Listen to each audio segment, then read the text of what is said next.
주일 아침 하나님께서 우리에게 주신 말씀은 창세기 29장 1절에서 30장 24절까지 말씀입니다. 창세기 29장 1절에서 30장 24절까지 말씀인데요. 우리 29장 1절에서 20절까지 한 절은 제가 읽고 한 절은 우리 성도님들이 읽고 이렇게 교독하면서 읽겠습니다. 야곱이 길을 떠나 동방 사람의 땅에 이르러 본즉 들에 우물이 있고 그 곁에 양 세 떼가 누워 있으니 이는 목자들이 그 우물에서 양 떼에게 물을 먹임이라. 큰 돌로 우물 아귀를 덮었다가 모든 떼가 모이면 그들이 우물 아귀에서 돌을 옮기고 그 양떼에게 물을 먹이고는 우물 아귀 그 자리에 다시 그 돌을 덮더라. 야곱이 그들에게 이르되 내 형제여 어디서 왔느냐. 그들이 이르되 하란에서 왔노라. 야곱이 그들에게 이르되 너희가 나홀의 손자 라반을 아느냐. 그들이 이르되 아노라. 야곱이 그들에게 이르되 그가 평안하냐. 이르되 평안하니라.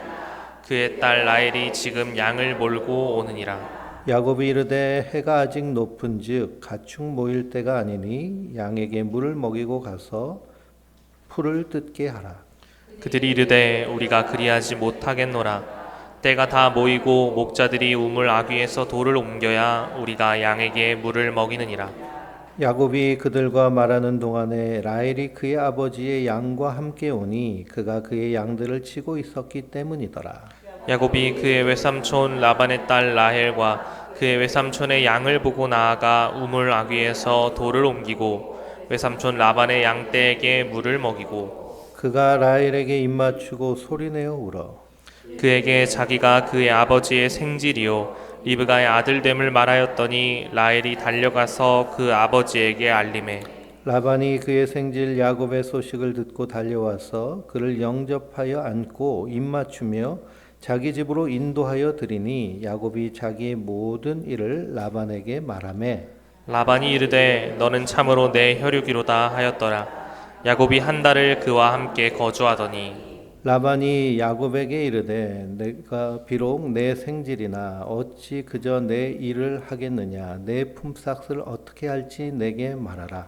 라반에게 두 딸이 있으니 언니의 이름은 레아요 아우의 이름은 라헬이라. 레아는 시력이 약하고 라헬은 곱고 아리따우니 야곱이 라헬을 더 사랑함으로 대답하되 내가 외삼촌의 작은 딸 라헬을 위하여 외삼촌에게 7년을 섬기리이다. 라반이 이르되 그를 내게 주는 것이 타인에게 주는 것보다 나으니 나와 함께 있으라. 야곱이 라헬을 위하여 7년 동안 라반을 섬겼으나 그를 사랑하는 까닭에 7년을 며칠같이 여겼더라. 아멘. 하나님께서 주시는 은혜와 평강이 우리 성도님들 위에 늘 충만하시기를 주님의 이름으로 축원드립니다. 그런 과정 가운데서 광야에서 돌비계를 베고 잠자다가 환상을 보잖아요. 하늘의 문이 열리고 천사가 오르락 내리락 하는 그 환상과 하나님의 언약을 받습니다. 그래서 하늘 문이 열린 사람이 야곱이에요. 그런데 놀랍게도 하늘 문이 열려서 이 땅에 오신 분이 그리스도시잖아요. 그리스도와 함께 있는 우리 성도들은 어떤 사람들이에요? 하늘 문이 열린 사람이에요. 하늘 문이 열린 사람. 나는 하늘 문이 열린 사람이라는 거예요. 우리 성도님들도 뭐가 열려 있어요? 하늘 문이 뻥 하고 열려 있어요. 그래서 너희가 땅에서 매면 하늘에서도 매일 것이요 땅에서 풀면 하늘에서도 풀리리라 라고 하셨습니다. 그러니 내가 나에 대하여 진심으로 하는 이야기는 즉각적이고 절대적인 효과가 있다고 해요.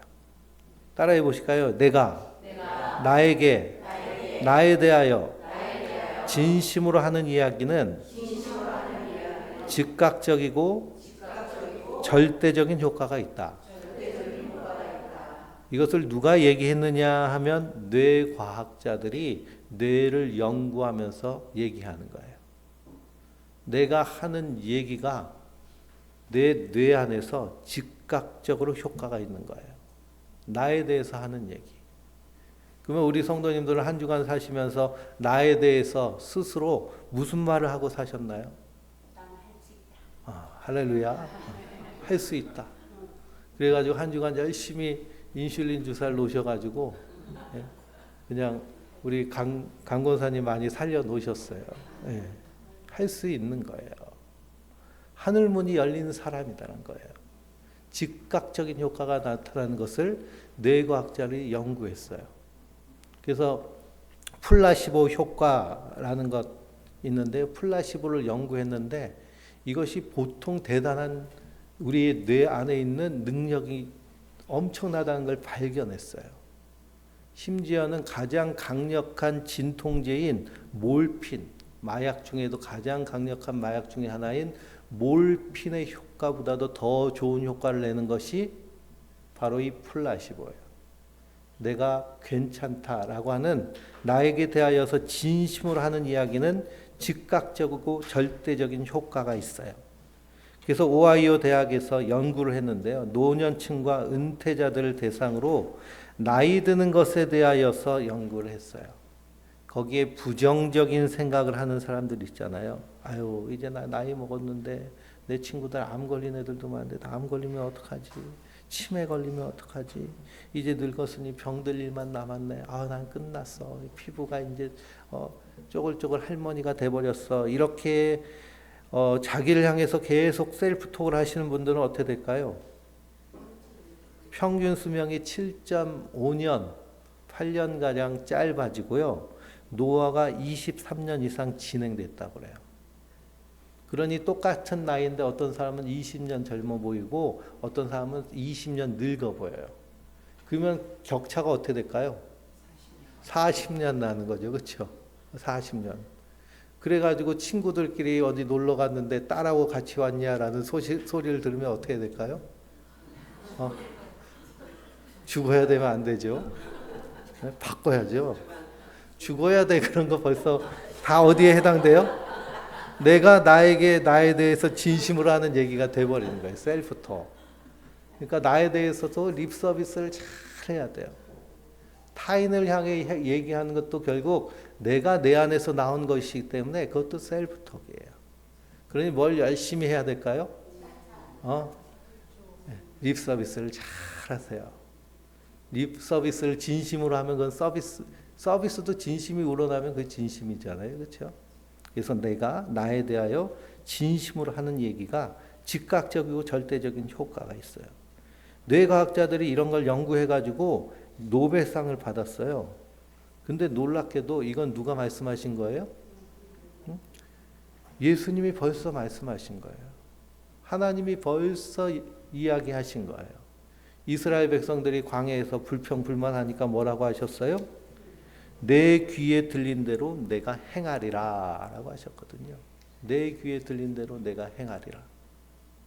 그러니 은혜를 찬양하고 감사하고 기뻐하고 만족하고 자족하고 그 안에서 사랑과 희락과 화평과 인내와 장대와 양성과 충성과 온유와 절제의 풍성한 것으로 나를 향해서 내가 믿고 행하면 하나님은 어떻게 하시겠다는 거예요? 그대로 행하시겠다는 거예요. 우리는 늘 하나님의 역사를 외부적인 것으로만 생각하지만 하나님 우리 안에서 그것을 이루신다는 거예요. 그러니 예수님 뭐라고 하셨어요? 성령이 너희 안에 계시면 하나님 나라는 이미 시작되었다고 말씀하시잖아요. 그러니 내가 그리스도 안에, 그리스도가 내 안에 계시다고 그러잖아요. 내 안에 계신 분께서 나를 통해서 이루시는 줄 믿습니다. 그러니 건강에 대해서도 작년에도 건강했으니 올해도 건강할 거야. 자, 이제 내 인생 이막이야. 지금 대한민국은 1960년대생들이 은퇴하는 쇼크라고 그래요. 한 해에 300만 명씩 은퇴를 해요. 요즘 태어나는 아이들이 몇만 명 되는지 아세요? 2023년생들이요. 10만 명이 채 안 된대요. 그래서 인구 절벽, 인구 소멸 이런 얘기를 하잖아요. 근데 60년대생들은 보통 몇만 명일까요? 300만 명이에요. 300만 명.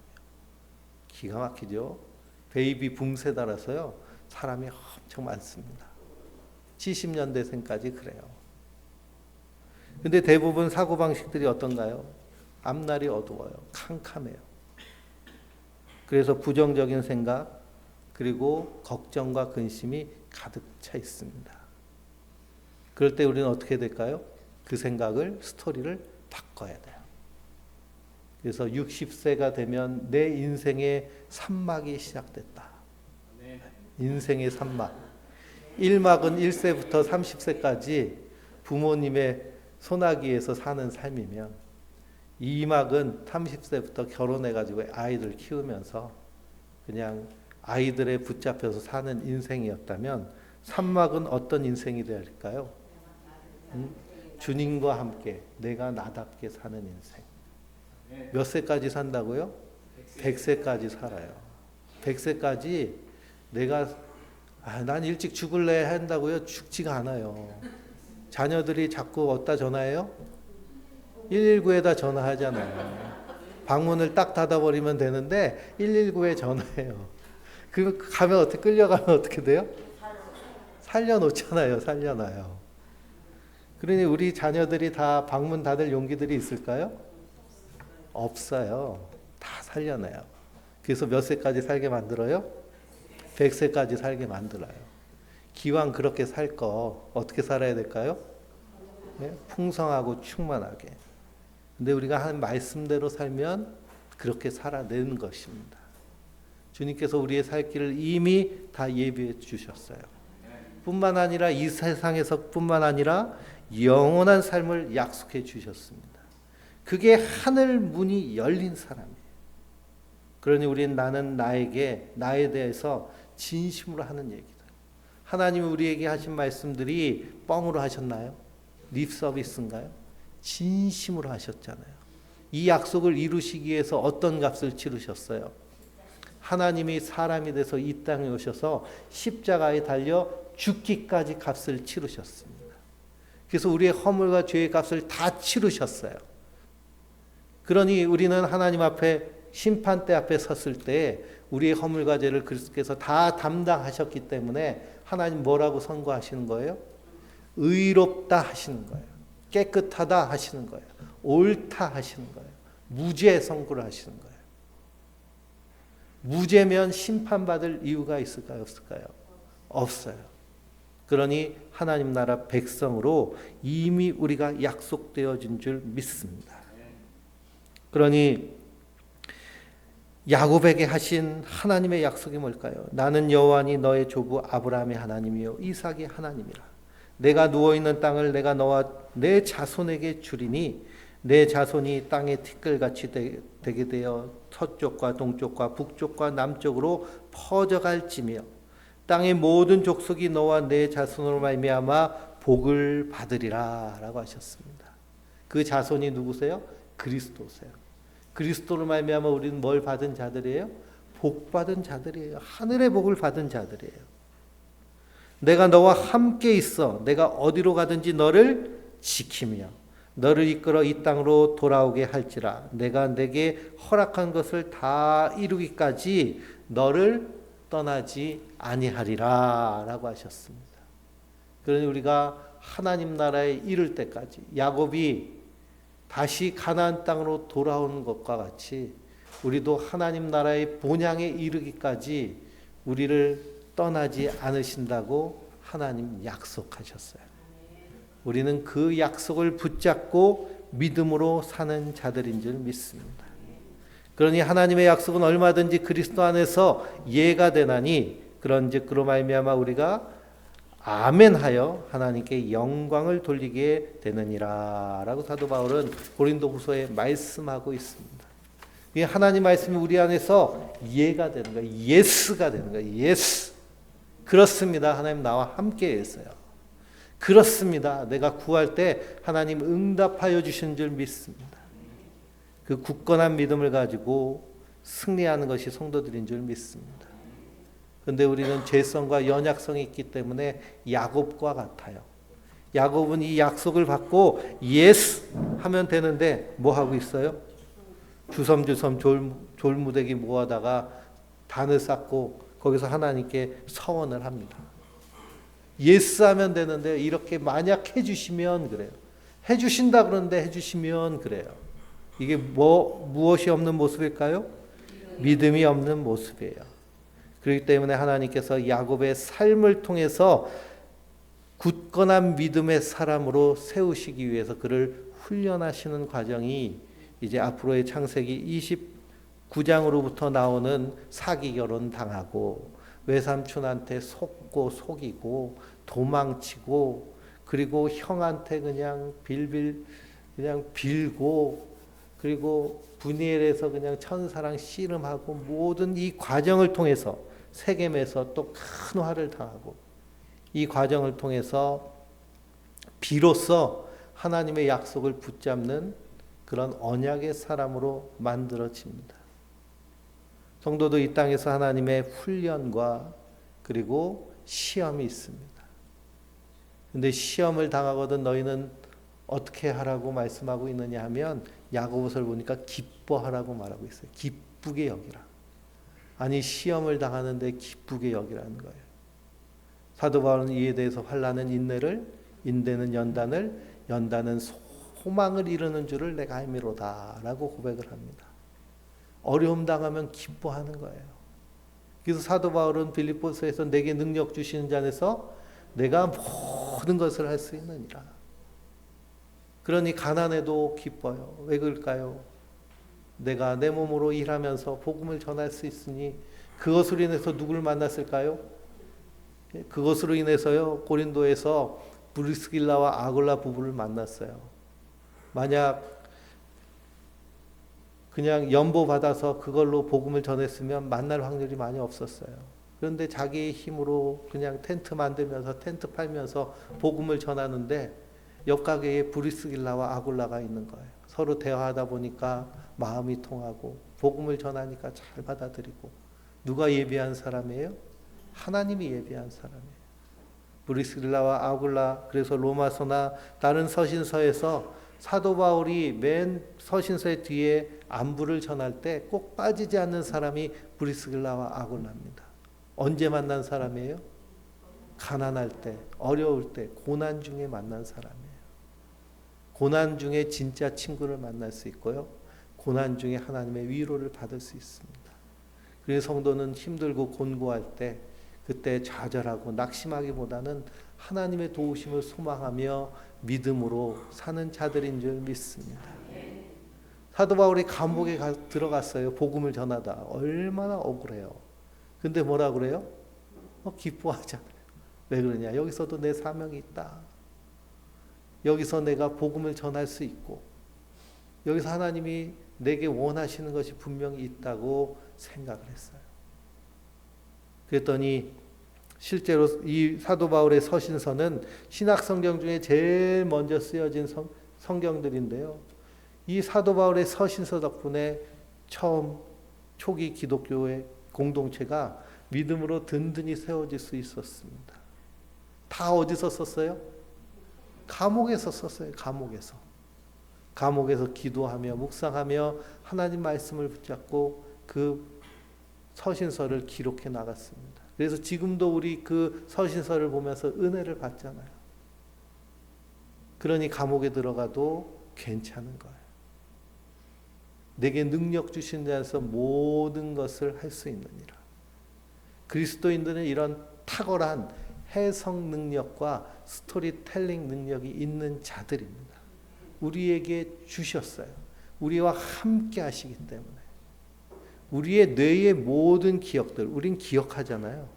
우리는 의식하고요. 우리는 사고합니다. 모든 기억과 사고는 우리 뇌에서 일어나는 거예요. 마음도 어디 있어요? 뇌에 있어요. 마음도 뇌에 있고 모든 감정도 어디서 생기는 거예요? 뇌에서 생기는 것이고 뇌 안에서 다 이루어져요. 뇌과학이 엄청나게 발전하고 있는데요. 아직도 초기 단계라고 얘기하지만 발전하면 발전할수록 하나님이 살라고 말씀대로 말씀하신 것에 따라 살면 뇌과학자들이 말하는 그런 풍성하고 충만한 삶을 사는 거예요. 그래서 우리의 기억은 이 뇌의 세포와 세포 사이에 시냅스 사이에 연결 저장돼 있다고 그래요. 신기하죠? 우리 기억은 세포와 세포, 뇌세포 사이에 그 시냅스 사이에 거기에 전기가 흐르면서 서로 우리의 시각, 청각, 촉각 모든 감각이 뇌에서 합쳐져 가지고 논리적으로 추론해서 우리가 삽니다. 그러니까 우리가 보는 모든 것들은 어디서 재해석된 거예요? 뇌에서 재해석된 거예요. 그러니 저를 보면서도 참 목사님 잘생기셨어 하시는 분들은 뇌가 어떤 분이세요? 뇌가 참 아름다우신 분들이죠. 근데 저를 보면서 뭐 목사가 이렇게 찐빵처럼 생겼어 막 그러면 어떨까요? 뇌가 지금 썩어가고 있는 겁니다. 그래서 그리고 우리 뇌에는 이렇게 기억이 있는데요. 그 기억들을 스토리 형태로 저장을 해요. 스토리. 근데 어떤 스토리를 저장하느냐, 대부분은 부정적으로 스토리를 저장해요. 부정적인 스토리. 그래가지고 저기 목사가 그렇다더라 막 그런 스토리가 뇌에 저장되면 그러면 여기 앉아 있으면서 어떤 생각이 들까요? 아이고 또 나를 깠네 막 그런 이상한 스토리로 저장되기 때문에. 근데 스토리로 저장됐다는 것은 이 스토리가 어떻게 할 수도 있다는 걸까요? 내가 바꿀 수도 있다는 거예요. 그리스도인들 특히 사도 바울은 그걸 잘했어요. 그러니 가난해도 거기서 비참함이나 곤고함을 찾지 않고 거기에 하나님의 뜻과 하나님의 은혜를 찾았어요. 감옥에 들어가서도 병 들어가서도 그래서 병 들어서 이 병 때문에 질병 때문에 복음을 증거하기가 힘드니까 기도했더니 내 은혜가 내게 족하다고 하시잖아요. 내 은혜가 내게 족하다. 참 우리는 그런 은혜 그런 응답 받으면 어떨까요? 하나님 고쳐주세요. 간절히 기도했는데 내 은혜가 내게 족하다. 절로 가봐야 되나? 그럼 저기 성황당으로 가봐야 되나? 고민이 될 텐데요. 사도 바울은 내가 약할 때 그때가 강하기구나. 이렇게 믿음의 고백과 해석을 했습니다. 그랬더니 그 해석대로 살아내잖아요.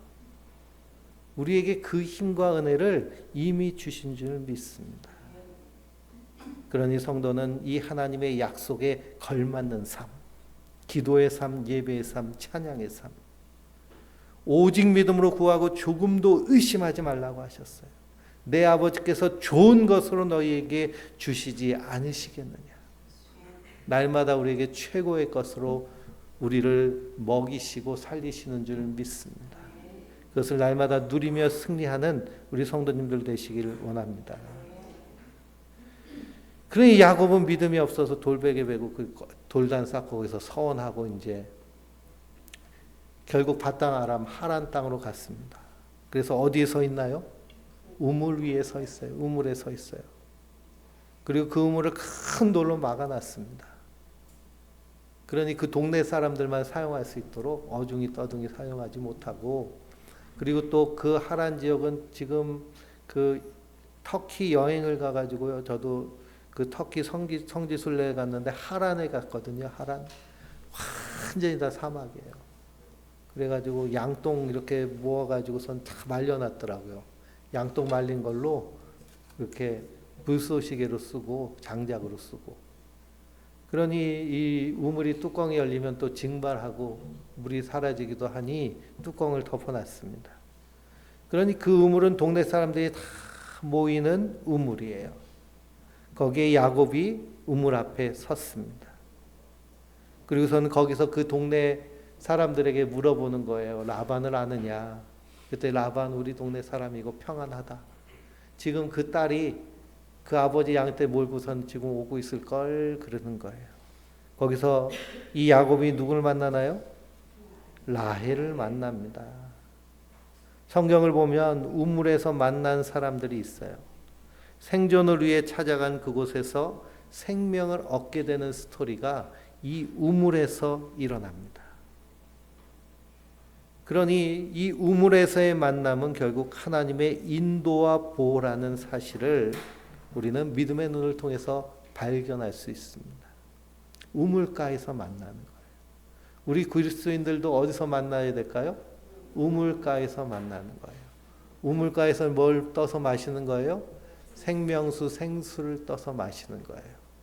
그러니 우리가 공동체로 함께 모여서 하나님의 말씀을 듣는 것이 이 구원의 우물가에서 생수를 마시는 일인 줄 믿습니다. 지금 뭘 마시고 계세요? 생명수, 생수를 마시고 계신 거예요. 저 이재록이 하는 그 이단이 있잖아요. 거기서 자기 이재록 고향의 우물 하나 거기서 그게 생명수라고 해서 팔았잖아요. 그렇죠? 그거를 그냥 고장난 냉장고에다 보니까 냉장고가 고쳐지고 아픈 데다 보니까 아픈 게 낫고 그것도 굳게 믿으면 아픈 데다 보면 날 수도 있겠죠. 그렇죠? 그래서 낫다니까요. 근데 그것이 생명수가 아니라 하나님의 말씀이 우리에게 생명을 주시는 생수가 되는 줄 믿습니다. 그래서 야곱이 라헬을 만나요. 그럼 여기서 언약을 받은 사람은 누굴까요? 야곱입니다. 언약을 받은 사람 야곱이 우물에 서 있어요.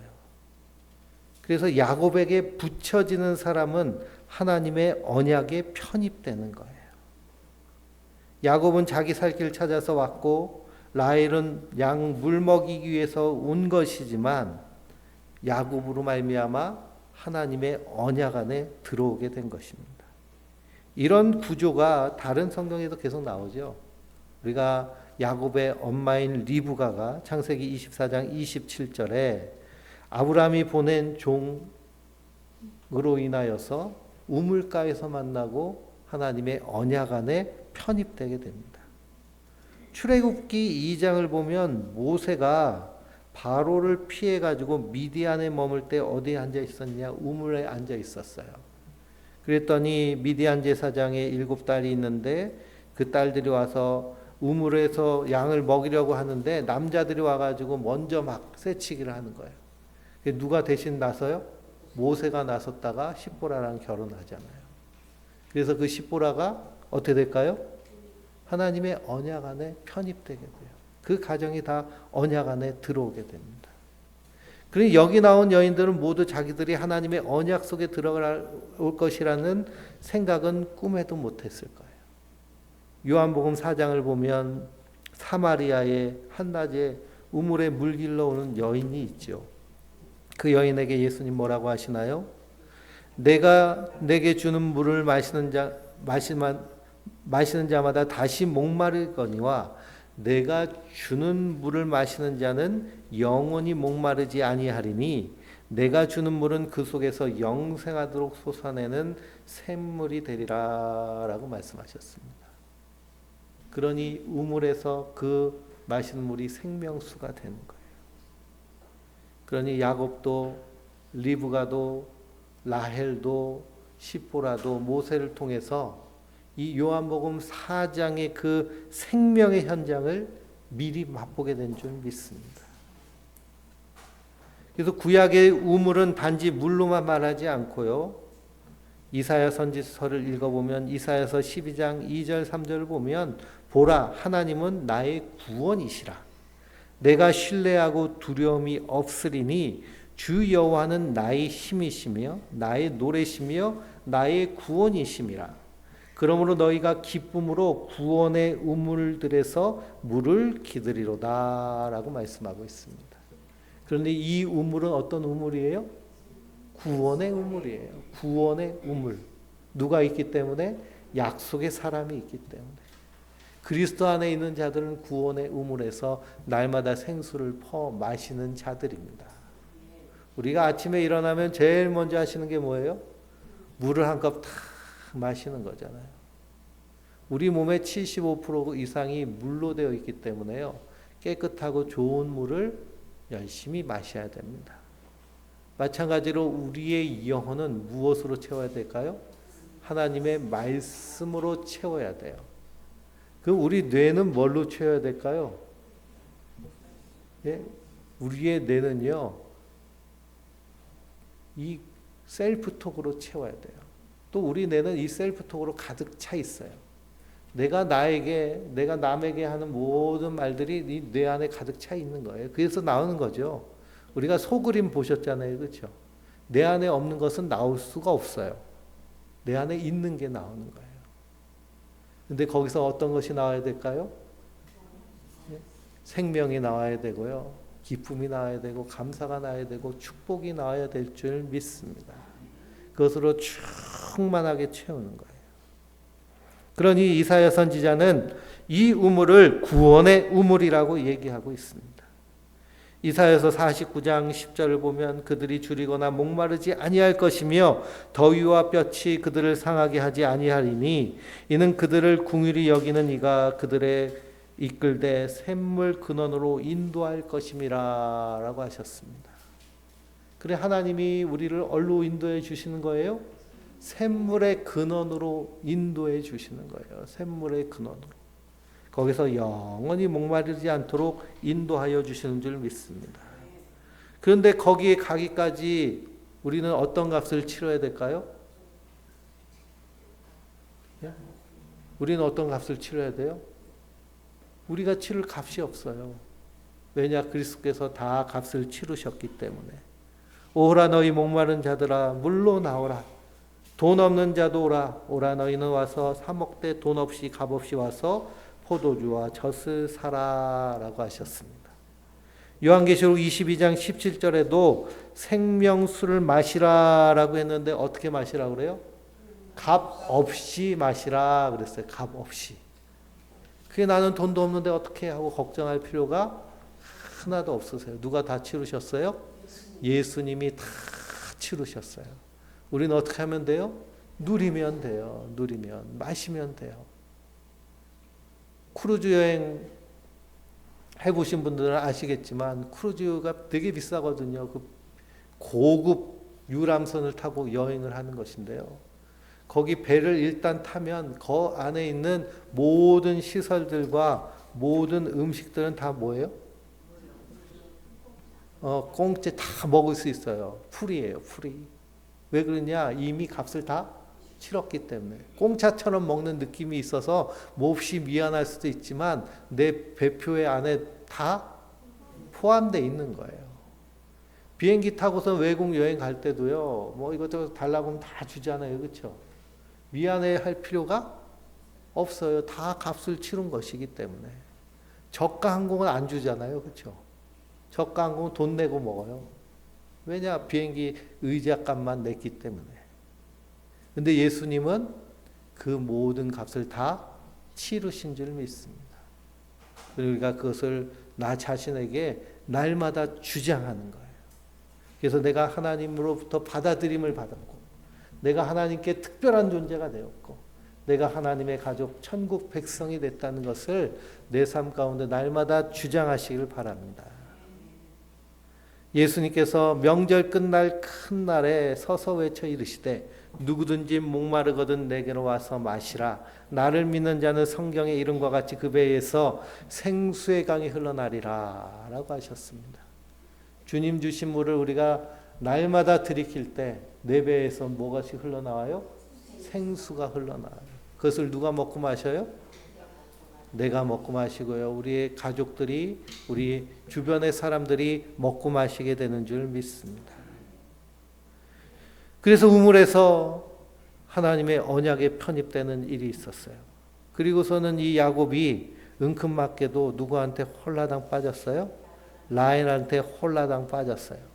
이 라반에게 두 딸이 있는데요. 17절에 보니까 레아는 시력이 약하고 라헬은 곱고 아리따우니라고 했습니다. 시력이 약하다라는 것은 우리가 코로나를 지나면서 다 느껴보셨지만 마스크 써보니까 뭐만 보여요? 눈만 보이죠. 그렇죠? 그러니까 다 어때 보여요? 다 예뻐 보이잖아요. 그렇죠? 나름 괜찮은 거예요. 눈만 보니까. 예. 시력이 약하다는 것은 이렇게 안 예쁘다는 거예요. 한마디로 말하면. 그러니 야곱은 라헬에게 홀라당 빠져서 그래서 라반이 너 우리 집에서 사는데 내가 공짜로 일 시킬 수 없으니 삭스를 얼마 주면 되겠냐 그랬더니 딸을 주십시오 그러는 거예요. 그래서 계약을 합니다. 7년 일하면 결혼시켜 줄게. 그래서 하루가 천년같이 천년이 하루같이 그렇죠?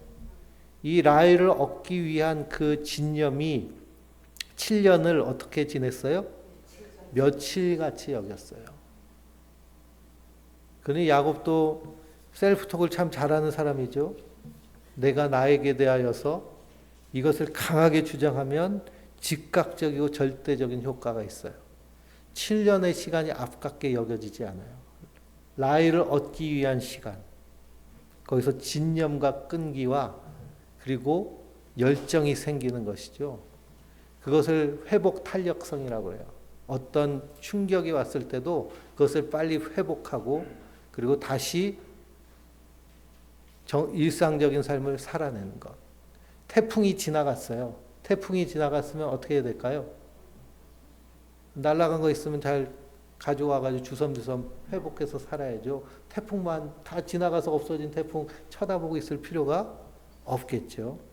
그러니 야곱이 7년을 하루같이 며칠같이 여기면서 들으면서 드디어 결혼을 하게 됩니다. 근데 이게 웬 걸까요? 어떤 일이 일어났을까요? 자기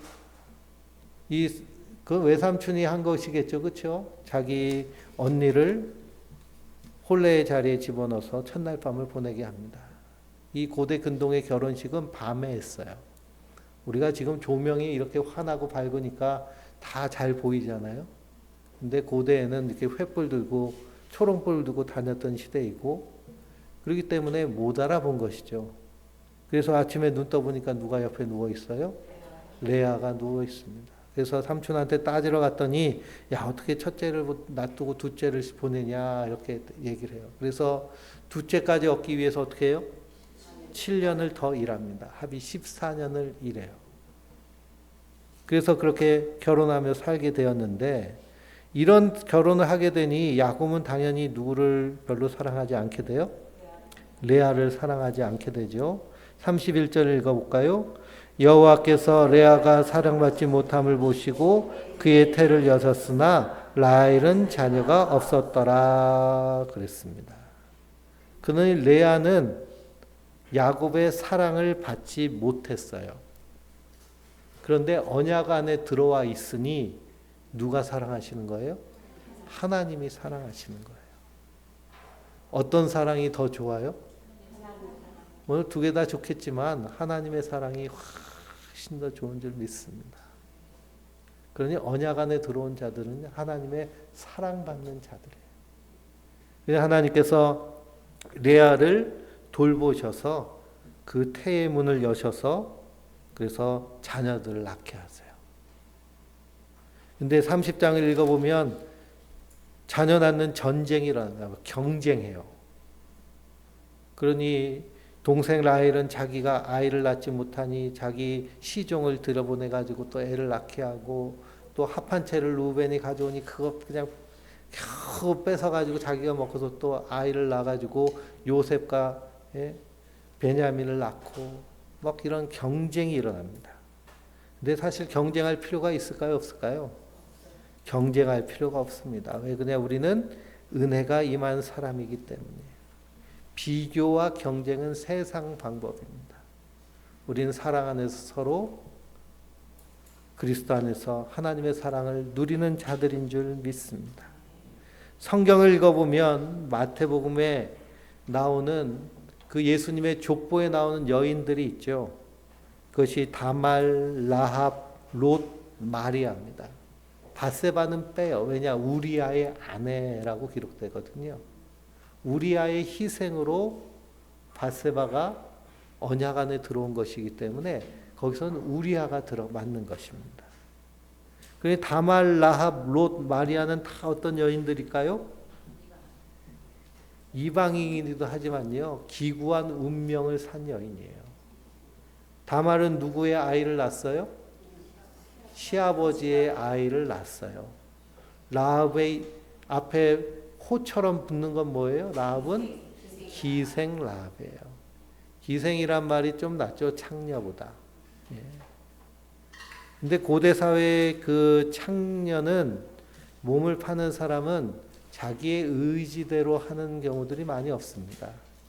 우리도 뭐 몇십 년 전만 해도 도박에 빠진 아버지가 딸을 도박빚 갚는데 그냥 팔아버리고 하는 일들이 비일비재했잖아요. 그는 라합도 마찬가지고요. 롯은 이방 여인이고 그리고 고난을 당한 여인. 그리고 끝으로 마리아는 미혼모잖아요. 예수님이 태어나실 때 마리아는 정혼한 상태, 아직 결혼을 올리지 않았습니다. 그리고 남편인 요셉은 이 마리아가 성령으로 잉태됐다고 하셨지만 사실 그것을 받아들일 남자들이 많이 없죠. 현대사회도. 그러니 기구한 운명에 놓였지만 하나님의 그 사랑으로 말미암아 예수님의 언약 안에 들어온 자들이에요. 그러니 세상 복은 다 누리지 못하였지만 그리스도의 사랑 안에서 충만해진 사람들이 이 여인들입니다.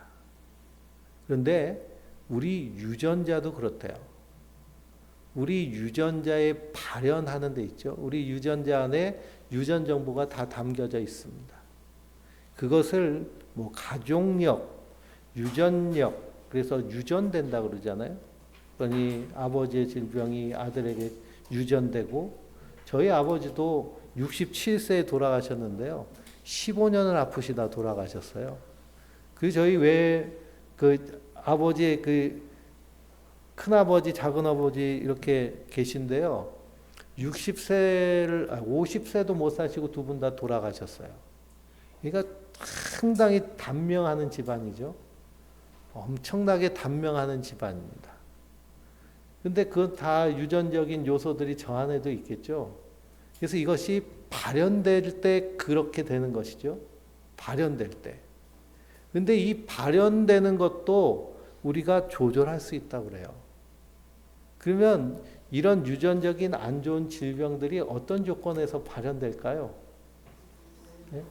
그렇죠? 우리가 처음에 얘기했던 것처럼 나에 대하여서 셀프톡 하는 것이 우리 아버지가 60, 70세도 못 살고 그래도 60은 넘기셨다고요. 얼마나 좋아하셨는지 몰라요. 그래서 환갑잔치를 했어요, 저희는. 요즘 환갑잔치 안 하잖아요. 환갑잔치를 했어요. 60을 넘기셨다고. 또 손주도 보셨다고. 제가 그런 생각에 빠져 있으면 저도 어떻게 될까요? 예, 지금부터 아프기 시작해야 되는 거예요. 근데 그것에 의지하지 않고 내 안에서 하나님 말씀, 감사, 찬양, 기쁨, 그런 하나님의 것으로 말씀으로 나를 충만히 채울 때 그 유전자의 발현도 바꿀 수 있다고 학자들이 얘기해요. 그게 후성 유전자론이에요.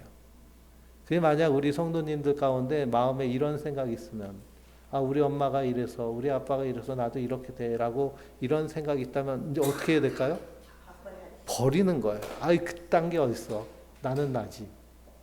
내가 하나님 안에서 기뻐하고 건강하게 나 자신을 충만하게 나 자신을 채워나갈 때 그런 삶이 되지 않는 거예요. 이걸 유전학자들 다 발견했다니까요. 그래서 다 과학적이고 정확한 겁니다. 근데 성경은 벌써 말씀하고 계시잖아요. 그래서 하나님 우리의 흉악한 결박을 끊어주시고 얽매연 것들을 자유케 하시고 풀어주시는 분이 우리 그리스도시고 우리 주님이십니다. 그러면 성도는 이 풍성한 은혜 안에서 날마다 충만하게 사는 자들인 줄 믿습니다.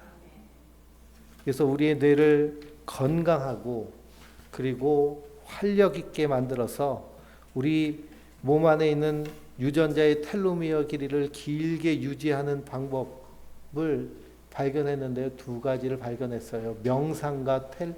명상과 셀프톡입니다. 그래서 명상은 기도와 묵상과 기독교 전통 안에도 다 담겨져 있는 일들이에요. 그래서 5세기에 사막에 들어가서 세상을 등지고 기도하는 교부들의 영성 훈련 안에도 메디타티오, 그래서 명상하며 하나님을 느끼는, 그래서 컴프락트티오, 그래서 관상에까지 이르는 영성 삶이 다 기독교의 안에 담겨져 있습니다. 그래서 QR코드를 찍으시고 그리고 잘 저장하셔서 아침 저녁으로 하시는 거예요. 그리고 내 안에 셀프톡, 나는 하늘에 속한 사람, 하늘문이 열린 사람, 지난주에는 그 말씀인데요. 오늘은 이번 주의 말씀을 통해서 우리 성도님들 어떻게 사시겠습니까? 우물에서 난 예수님 만났잖아요. 예수님 내게 주신 풍성한 것을 날마다 누리며 생명 안에서 풍성함을 경험하는 우리 성도님들 되시길 주님의 이름으로 축원드립니다.